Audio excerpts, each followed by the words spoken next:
அவங்களுக்கு மகாத்மா காந்தி பிடிக்காது, மக்கள் நல்லா இருந்தாலும் பிடிக்காது. மேடையில்தான் முடிவு பண்ணுவாங்க. 21 ஆட்சி பொறுப்பேற்ற உடனே ஒரு வாரத்தில் வந்தோம், கோரிக்கை வச்சோம், அதுக்கு என்ன செஞ்சிடலான்னு சொல்லி அதை நிறைவேற்றி இருக்கிறார் அப்படின்னு பெருமையோடு சொன்னார். அடுத்து வருவேன்னு சொன்னார், வரத்தான் போறீங்க. அதுல என்ன சந்தேகம்? ஆக ஆட்சி அமைஞ்சதும்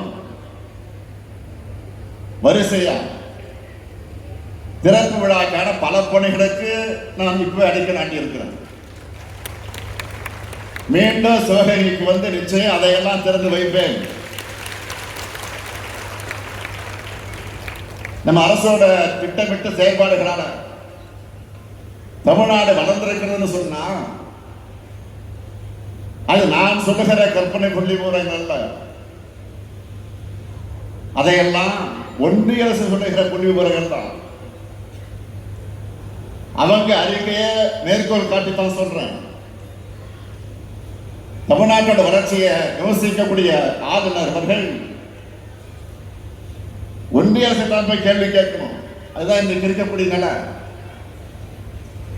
தமிழ்நாட்டுக்கு வந்த பிரதமர் அவர்களும் தமிழ்நாடு வளர வேண்டும் என்று பேசியிருக்கிறார். தேர்தலுக்காக பல்வேறு ஆதாரமற்ற குற்றச்சாட்டுக்களை எல்லாம் பேசிட்டு போயிருக்கிறார். 2 நாட்களுக்கு முன்ன ஒன்றிய அரசுடைய பொருளாதார அறிக்கை வெளியாக இருக்கு. ஒன்றிய அரசுடைய பட்ஜெட்டுக்கு முன்னதான் இந்த அறிக்கை வந்திருக்கு. அதிலேயே தமிழ்நாட்டை மனம் திறந்து பாராட்டி இருக்காங்க. புதிதாக தொழில் தொடங்கிறத ஊக்குவிக்க நடவடிக்கையை தமிழ்நாடு அரசு மேம்படுத்தி இருப்பதா ஒன்றிய அரசு பாராட்டி இருக்கு. உற்பத்தி துறை வேலை வாய்ப்புல தமிழ்நாடு முதலிடம் ஒன்றிய அரசின் பொருளாதார அறிக்கை பாராட்டுது. 21 ஆட்சி பொறுப்பேற்ற உடனே ஒரு வாரத்தில் வந்தோம், கோரிக்கை வச்சோம், அதுக்கு என்ன செஞ்சிடலான்னு சொல்லி அதை நிறைவேற்றி இருக்கிறார் அப்படின்னு பெருமையோடு சொன்னார். அடுத்து வருவேன்னு சொன்னார், வரத்தான் போறீங்க. அதுல என்ன சந்தேகம்?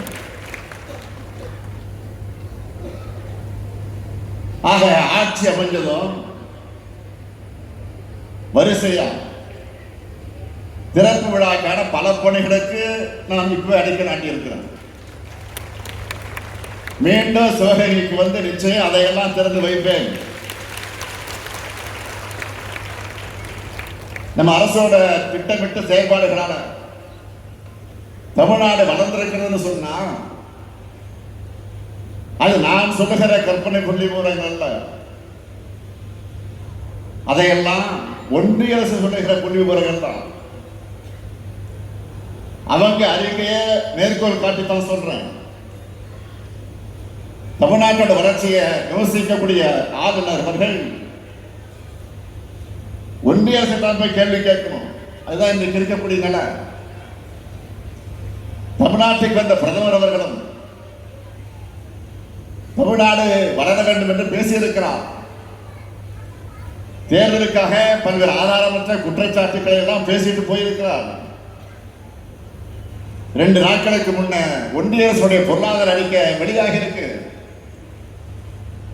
ஒன்றிய அரசுடைய பட்ஜெட்டுக்கு முன்னதான் இந்த அறிக்கை வந்திருக்கு. அதிலேயே தமிழ்நாட்டை மனம் திறந்து பாராட்டி இருக்காங்க.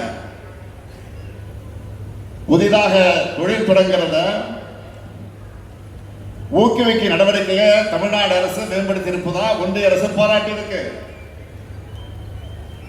உற்பத்தி துறை வேலை வாய்ப்புல தமிழ்நாடு முதலிடம் ஒன்றிய அரசின் பொருளாதார அறிக்கை பாராட்டுது. பெண்களுக்கான வேலை வாய்ப்பை பெருக்கும் திட்டங்கள்ல தமிழ்நாடு தீட்டி இருக்கு. இது மற்ற மாநிலங்களுக்கு முன்னோடின்னு பெண்கள்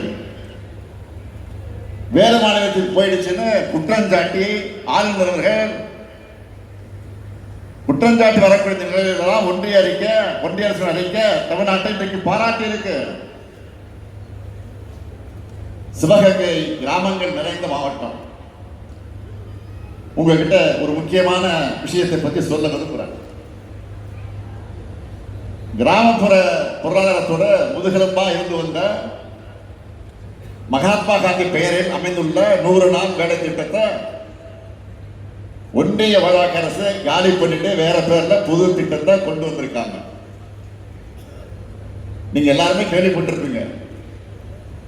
அவங்களுக்கு மகாத்மா காந்தி பிடிக்காது, மக்கள் நல்லா இருந்தாலும் பிடிக்காது. அதான் இப்படி பண்றாங்க. இதை எதிர்த்து திமுக சார்பில், காங்கிரஸ் கட்சியின் சார்பில், ஏன் பல்வேறு கட்சிகளின் சார்பில் தமிழ்நாடு முழுக்க ஆர்ப்பாட்டங்கள் நடைபெற்றிருக்கிறது, நடத்தி இருக்கிறோம். நாடாளுமன்றத்தில் நம்ம கூட்டணி எம்பிக்கள் தீவிரமாக எதிர்த்தாங்க. இப்போ கொண்டு வந்திருக்கக்கூடிய புதிய திட்டத்தை பற்றி குடியரசுத் தலைவர் உரையை முன் வச்சு முன்னாள் நிதியமைச்சர் அண்ணன் சிதம்பரம் அவர்கள் சில முக்கியமான கேள்விகளை தான் எழுப்பியிருந்தார்.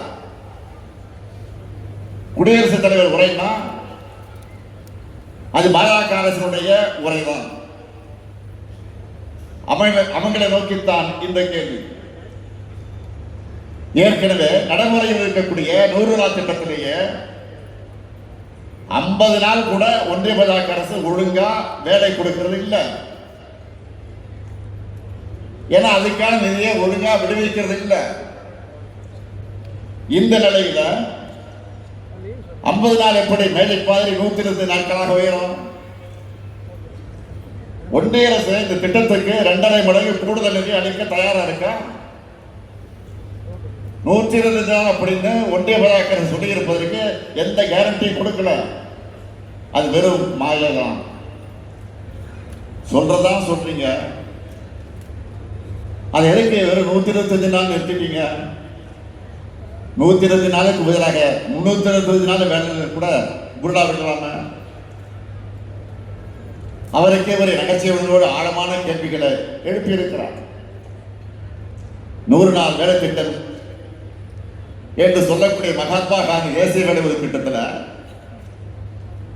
தமிழ்நாட்டில் கடந்த ஆண்டு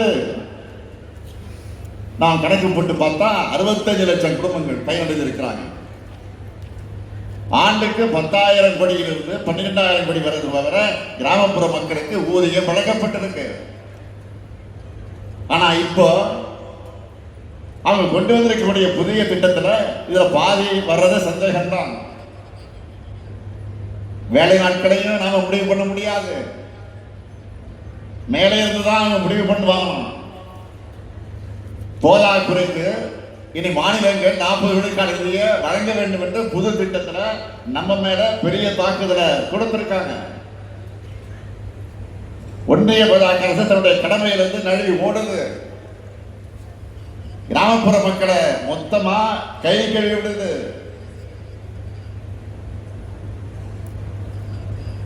இந்த குறைபாடுகளை எல்லாம் சுட்டி காட்டி இந்த திட்டத்தை உடனடியாக திரும்ப பெறணும்.